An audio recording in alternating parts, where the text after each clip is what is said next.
Makanya saya tuh pernah suatu saat berpikir, kenapa ada hadis orang miskin tuh masuk surga lebih dulu 500 tahun ketimbang orang kaya. Dulu saya janggal. Ternyata kalau orang miskin tuh komunitasnya itu utang beras, jadi urusan nyawa. Jadi saya mohon yang di forum-forum terhormat kayak ini juga mengapresiasi mungkin beberapa saudara kita di pedalaman Papua, bikin jembatan darurat di pedalaman Sumatera, Aceh, bikin apa yang memang mendesak. Sehingga yang namanya fardhu ain itu penting sekali. Begini, jadi semuanya tamu yang saya hormati, ngaji ini ngaji bener-bener ngaji ini bikin nervous narasumbernya. Begini, ini mungkin ada Pak TGB, ada Pak Lukman kemarin ketemu saya di Jakarta. Orang tuh kalau ingin pinter, ini anak-anak di PPAI ini, syaratnya itu kalau ngajar itu gurunya ikut, muridnya ya ikut. Jadi Syekh Zakaria Al-Ansori itu dulu gak pinter-pinter banget. Gak pinter-pinter banget, sampai dapat gelar Syekhul Islam. Karena dia itu trauma, gurunya itu namanya Ibnu Hajar Al-Asqalani itu kerennya minta ampun. Kalau melihat santri goblok itu marah betul. Kalau sekarang punya santri goblok kadang seneng karena gak nyaingi kiainya. Itu kalau ada anak UII terus dapat gelar apa di Harvard, yang bingung Pak Rektor, saya aja ada sampai kayak gitu. Punya murid itu pinter sekali, namanya Ibnu Hajar Al-Haytami. Makanya kata saya Zakaria ini, saya kalau mau ngaji ya bingung karena guru saya itu kerennya minta ampun. Kalau mau ngajar ya bingung karena murid saya ini pinter, ditipu gak bisa. Ternyata itu bikin pinter. Ya saya sekarang di sini mau ngomong seenaknya itu ada Prof Kures, ada Dr. TGB itu kan kayak tukang koreksi, jadi repot nanti kalau salah. Terus yang ngaji-ngaji di sini itu juga lebih pinter lagi. Pokoknya mintanya itu masuk surga lewat arahnya Gus Pak. Bikin arahan masuk surga itu kan ya tidak gampang. Tapi saya pastikan delalah Nabi hanya ngendikan mangqala la ilaha illallah dakhalal jannah. Saya sering komplain ya sama beberapa orang-orang soleh. Saya komplain betul, bukan komplain nanti komplain betul. Dia itu ngijazahi saya wiridan la ilaha illallah panjang terus ruwet. Terus saya nggak hafal-hafal, saya dimarahin. Gus kamu itu cerdas kalau ini kok udah hafal-hafal. Memang saya sengaja tidak saya hafalkan gitu. Yang ada tambahan-tambahannya itu Pak Kures. Banyak tanya. Kenapa? Nanti ke rumah saya, nanti tak kasih tahu. Tak kasih tahu itu si orang soleh ini nangis tobat. Padahal soleh loh. Tapi dia hanya soleh perilaku, tidak soleh secara keilmuan. Jadi juga harus tobat dia. Saya cerita. Di antara perlawanan ahli hadis adalah kalau hadis itu ditambahin, misalnya gini, mangqala la ilaha illallah mi'ata marrah dakhalal jannah. Jika kalau bapak kamu meninggal baru baca la ilaha 50 kali, wah sayang tidak sampai 100 sudah mati itu. Jadi berkahnya tidak ada hitungan itu luar biasa. Tapi kamu nganggep biasa, makanya kita harus konsisten. Hadisnya hanya mangqala la ilaha illallah dakhalal jannah. Jangan kamu tambahi mi'ata marrah, jangan kamu tambahi sekian-sekian, itu bahaya itu. Sehingga ketika ada hadis mangkana akhiru kalamihi la ilaha illallah ditambahi akhir, orang yang akhir kalamnya la ilaha illallah dakhalal jannah, yang di akhir kata-katanya itu la ilaha illallah, perkataannya itu. Itu ada orang mau mati, sudah mafatkan la ilaha illallah. Tapi terakhir terus bilang, jangan lupa ya BPKB-nya ditebus. Itu anaknya susahnya itu minta ampun. Karena anaknya terus berpikir, Gus berarti akhiru kalami abi itu tidak la ilaha illallah tapi BPKB. Ini gimana ini? Saya sebagai kiai yang baik itu tak carikan referensi supaya yang BPKB ini ya masuk yang akhiru kalami. Ini cerita kebaikan saya di depan Pak Kores. Gak apa-apa cerita kebaikan. Daripada gak diakui mendingan diceritakan supaya itu. Tak cari, itu riwayatnya Abi Dawud dan beliau sendiri dalam menambahi akhiru kalami. Di riwayat yang lain itu gak ada akhiru kalami, cukup mangqala la ilaha illallah dakhalal jannah. Karena itu bikin keresahan, kata akhiru kalami itu bikin keresahan. Ada yang akhir kalamnya BPKB, sertifikat. Ada yang akhir katanya nasib-nasib, apalah. Pokoknya banyak yang tidak akhir kalami. Sehingga keilmuan hadis itu harus dijaga. Makanya kata Imam Muslim, Sahihain itu Bukhari Muslim. Beliau ngendikan, lam naros sorihin akdaba fi syai'in akdaba minhum fil hadis. Saya tidak pernah melihat orang soleh berdusta kayak mereka berdusta ketika meriwayatkan hadis.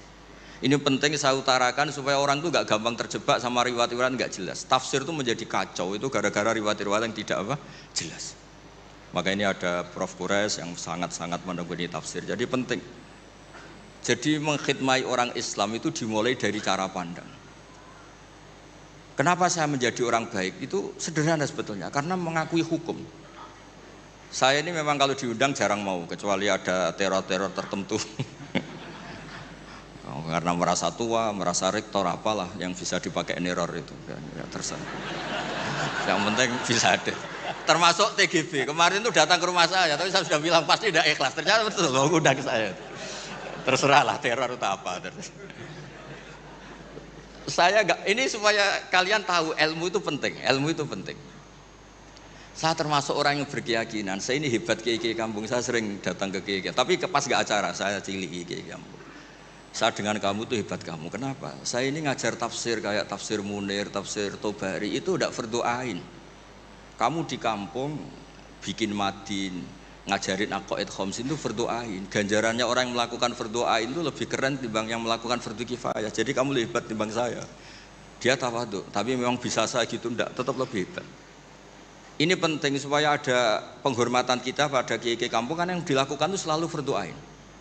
Makanya saya tuh pernah suatu saat berpikir, kenapa ada hadis orang miskin tuh masuk surga lebih dulu 500 tahun ketimbang orang kaya. Dulu saya janggal. Ternyata kalau orang miskin itu komunitasnya itu utang beras, jadi urusan nyawa. Jadi sekali menolong temannya itu urusan nyawa, karena sesama miskin itu pinjemnya urusan nyawa, beras, minta anterin ke rumah sakit pas sekarat. Kalau orang kaya itu nganterin rumah sakit karena mau ke salon, penyakit kulit, kan nggak penting-penting gitu. Sehingga surganya agak lambat, karena yang dilakukan selalu tidak penting. Kalau orang miskin yang dilakukan selalu apa? Penting. Tapi masalahnya zaman akhir orang miskin banyak melakukan yang tidak penting, itu masalah itu. Itu gak sesuai rencana Nabi. Inginnya Nabi itu kalau sudah miskin ya selalu apa? Penting. Ternyata banyak orang miskin yang perilakunya tidak penting. Karena saya pernah didatangin ibu-ibu itu miskin itu tanya, Gus doain saya kaya. Suami saya itu nganggur, saya bilang kamu siap kalau suami kamu kaya? Nanti rumahnya gaji bagus, mobilnya bagus. Lama-lama yang dievaluasi Anda, rumah bagus, mobil bagus, kok istrinya begini. Terus dia cerita, udah Gus gak jadi, miskin gak apa-apa. Jadi saya ini kan ya aneh-aneh, orang itu aneh-aneh. Pertama yang dievaluasi mobil, rumah diganti, lama-lama Anda. Suami kamu punya potongan gitu, iya Gus kayaknya iya, sudah Gus biarin miskin aja sampai mati. Ya alhamdulillah sampai sekarang miskin dan syukur karena berkatnya ilmu itu. Jadi saya mohon yang di forum-forum terhormat kayak ini juga mengapresiasi mungkin beberapa saudara kita di pedalaman Papua, bikin jembatan darurat di pedalaman Sumatera, Aceh, bikin apa yang memang mendesak. Sehingga yang namanya fardu ain itu penting sekali. Saya punya riwayat dari kitab Ibnu Hajar Al-Asqalani tadi, gurunya saya Zakaria Al-Ansori. Ketika nanti di mahsyar dan secara lahir teks hadis, seorang lagi secara lahir teks hadis itu Allah itu nimbalin Rasulullah Muhammad dan Jibril, berarti tiga, Allah, Jibril sama Rasulullah Muhammad. Terus nabi-nabi datang dan dalam jumlah yang istilahnya itu makom sing yahbitul awalun wal akhirun, satu makom yang semua orang itu ingin. Semua orang kena hisab, kena evaluasi, nabi-nabi ini dekat sama Allah. Itu pertama yang dikatakan oleh Nabi matur ke Allah itu, ay rabbi ibaduka abaduka fi atrofil ardi, yang menyembah jenengan, yang mengesahkan jenengan tidak hanya kita, orang-orang di pelosok, di pedalaman semuanya mengesahkan jenengan, semua mentahlilkan jenengan, semua mentasbihkan jenengan, tidak yang sekedar di forum-forum kayak gini. Terus Allah bilang iya.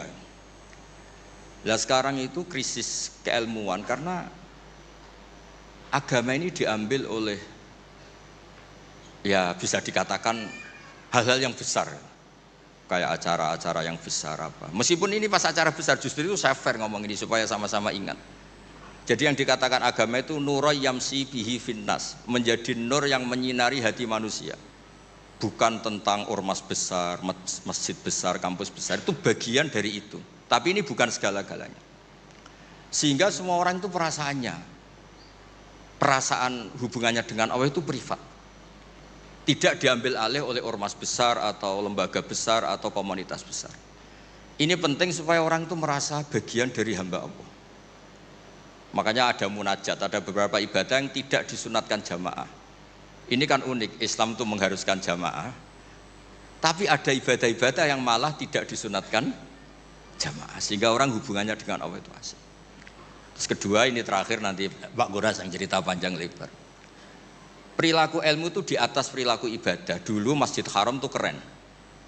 Tapi karena salah kelola, itu diisi berhala-berhala yang ingin dapat berkahnya Ka'bah. Jadi orang kafir itu unik, mensyirikkan Allah tapi dekat Ka'bah. Jadi percaya Ka'bah itu keramat, supaya Tuhan ini dapat berkah malah diletakkan pinggir apa?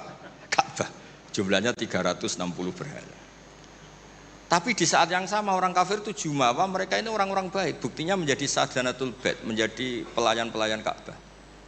Nabi saat itu terpinggirkan, hanya sholat di Syi'bu Mina. Nabi dengan para sahabat itu makan daun, makan apa, dan sholat di Syi'bu Mina. Tidak di tempat yang terhormat yaitu Al-Masjidil Haram. Ketika para orang kafir jumawa bilang, bagaimana Muhammad orang terhormat sementara dia ibadah saja di lereng-lereng gunung, sementara kita adalah sadanatul bait, kita adalah ahlu sikoyatil had. Ini supaya teman-teman yang enggak ditakdir jadi kayak Pak Lukman, Menteri Agama. Itu Menteri Agama itu ya repot. Dia agamanya formal, terus kayak Gus Bak tidak formal itu kan ya repot juga itu. Makanya saya ini enggak pati berani sama Menteri Agama. Nanti dia anggap Islam saya tidak formal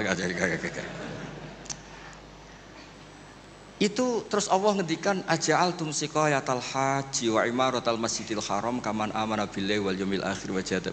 Allah itu bela Nabi. Jangan pernah pakai ukuran bahwa ibadah haji merawat Baitullah itu menjadi ukuran lebih baik. Ukuran lebih baik adalah ketika itu orang ibadah secara benar, yaitu tauhid. Ini orang sudah lupa bahwa pernah Allah itu ngeritik siqayatal haji wa imaratal masjidil haram. Makanya saya itu kalau ngelepas haji itu dulu sering ngelepas haji orang umroh. Sekarang kayaknya orang-orang trauma. Karena saya kalau ngelepas haji itu begini. Kalau menurut hadis yang sering dipasang di BRI, di BNI itu al-hajjul mabrur laisa lahu jazaa'un illal jannah. Itu populer sekali hadis itu. Terus ini ngelepas orang haji, saya ngomong gini ngelepas orang haji. Tapi jenengan yang fakir sabar juga surga. Ibu-ibu nyabarin suami yang enggak jelas juga surga. Suami-suami yang nyabarin cerewetnya istri juga surga. Orang ingin haji enggak kesampaian tapi enggak ngomel-ngomel sama Allah juga surga. Kayaknya yang punya rumah itu kayak kecewa gitu. Terus saya bilang enggak tahu terus saya bilang jenengan angsal kecewa kalian kula, yang saya takutkan tuh kalau Allah yang kecewa kata saya itu, karena saya diundang orang haji terus dalil-dalil haji yang lain ngenes karena enggak bisa haji kata saya itu. Ternyata betul.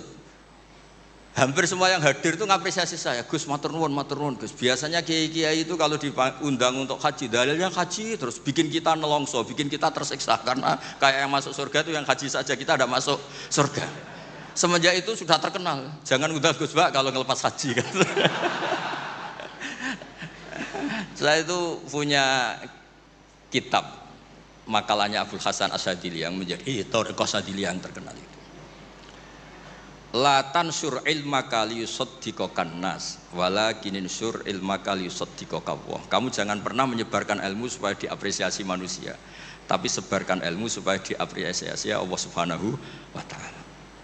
Makanya saya tetap meskipun kata orang banyak saya ini kiai terkenal, saya itu merasa ibadah saya itu ikrar, mengakui fungsi-fungsi kiai yang di kampung-kampung. Mereka itu saya pernah punya teman itu nyuwun sewu gobloknya itu enggak ketulungan. Dia itu kerja di tengah hutan. Saya tidak tahu ilegal logging apa enggak, tapi kerjaan di tengah hutan. Dulu enggak ada HP, saya disuratin. Gus gimana Jumatan di tengah hutan? Saya bilang, kamu kan pernah ngaji, kalau enggak kampung enggak apa, enggak usah Jumatan, duhur saja. Masalahnya komunitas saya bilang, wong Jumat kok duhur, jadi mintanya Jumatan. Aduh. Pakai surat karena dulu enggak ada telepon, enggak ada. Saya bilang ya enggak apa-apa Jumatan. Dia masih punya sisa-sisa ilmu. Katanya kalau enggak 40, enggak kampung, enggak wajib Jumatan. Kamu tadi minta Jumatan, sekarang enggak mau Jumatan, ini gimana? Wes toh Gus ini kan terkenal bodoh, jadi itu kewajiban orang alim mikir itu, enggak kewajiban orang bodoh mikir itu. Karena dia korban teori bodoh itu penting, kata dia nanti kalau ditanya mungkar nakir itu salah, orang bodoh kok ditanya kata. Jadi memang agak direncanakan itu. Jadi ya bodoh pinter akhirnya dia. Setiap tanya saya, masa kamu tidak bisa sendiri? Gunanya orang bodoh ya gini Gus, tinggal tanya katanya. Makanya yang hadir di sini juga penting itu. Tinggal minta resep Gus Bak, cara masuk surga, masuk sudah. Gus Bak masuk udah tidak penting, penting resepnya. Nah, Akhirnya saya kan nyari-nyari gimana supaya ada Jumatan seperti itu. Lah ini yang terus saya bilang, kamu sama saya itu keren saya. Keren kamu katanya. Kenapa Gus? Kamu nanti dikholi karena pendiri masjid. Makanya saya pernah cerita ini sampai kiai itu nangis. Orang tuh kalau kiai kampung itu pendiri masjid kadang dikholi. Kalau sudah kiai top-top itu bisa aja disangoni pakai uang kotak masjid kata saya itu. Ini bukan nyindir, bukan, supaya orang tuh ngerti lah. Jadi memang dulu Nabi itu penghormatannya sama orang yang melakukan fardhu ain itu luar biasa. Uwais Al-Qarni itu tetangganya sudah dosowan Nabi. Uwais Al-Qarni itu belum. Karena ibunya itu egoisnya minta ampun, gak mau ditinggal. Kemana-mana minta digendong. Tapi Nabi malah ngendikan khairul qurun Uwais Al-Qarni. Orang terbaik tabi'in itu Uwais Al-Qarni. Umar kalau kamu ketemu minta. Karena dia fanatik mengelola fardhu apa? Ain. Makanya saya mohon sama alumni UII kalau sudah di rumah di mana-mana itu nggak usah merasa kalah keren sama Pak Fathul Wahid karena jadi rektor. Pak Fathul Wahid di sini itu ya rektor, terus ya banyak yang layani meskipun dia sopan katanya pelayan tapi yang layani bawahnya. Nggak pernah nyupir sendiri tetap. Nggak pernah nyupir sendiri, ya nggak pernah buka pintu sendiri tetap dilayani. Tapi kalau kamu di kampung jadi kiai musola terus miskin itu yakinlah pendiri. Statusnya apa? Pendiri, bukan penerus, tapi apa? Pendiri. Pak Fathul Wahid hanya apa? Penerus.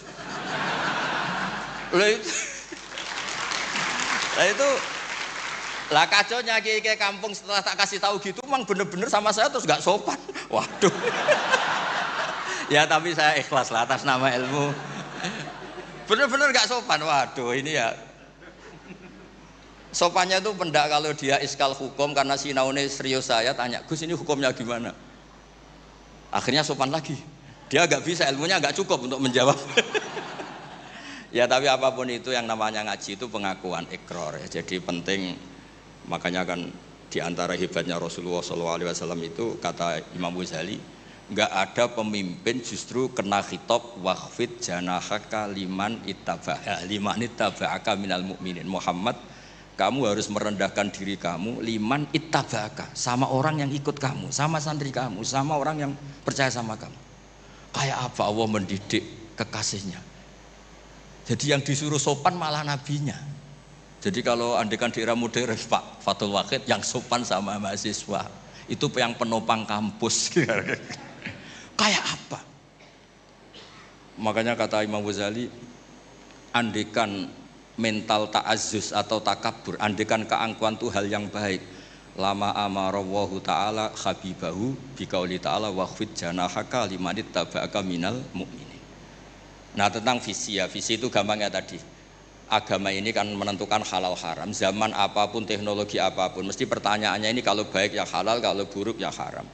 Misalnya ada teknologi yang orang bisa ke Mekah 2 detik atau 2 menit. Orang tetap pertanyaannya, saat itu ibu kamu sekarat apa enggak? Anak kamu sakit apa enggak? Punya kewajiban fardhu ain apa enggak? Kalau punya fardhu ain kamu tinggal pasti orang nganggap masalah. Ya kan?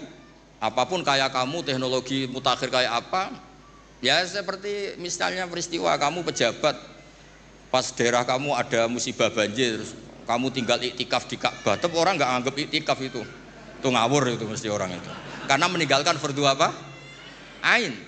Saya di sini kata orang banyak kan keren, misalnya sama ahli tafsir Quraisy. Tapi misalnya saat ini istri saya sakit atau anak saya sakit, pasti dianggap ngawur itu, karena meninggalkan fardhu ain. Jadi fardhu ain itu menurut saya segala-galanya.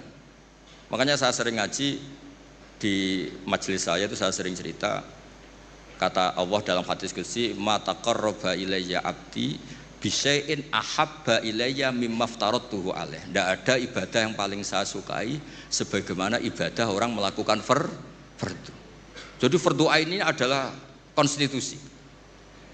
Berarti orang-orang yang sekarang nyari makan untuk keluarga dan statusnya fardhu ain itu lebih keren ketimbang misalnya orang nyari kekayaan untuk rofahiyah, untuk takmilah, untuk penyempurnaan, untuk sekunder.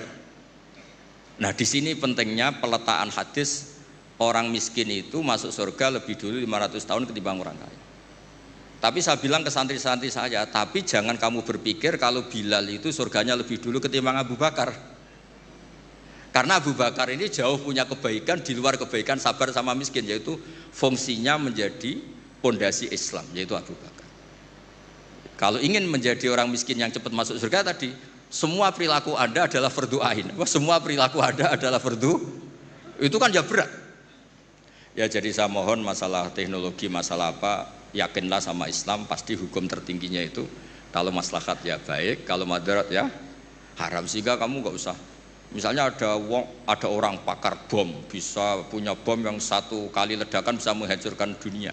Ya hukumnya itu ifsad, kalau ifsad itu haram, kalau haram ya ada prestasi, kan gampang, kan nggak perlu ribet-ribet. Ya saya kira demikian sebagai mukaddimah saya, nanti Prof. Kores yang meneruskan.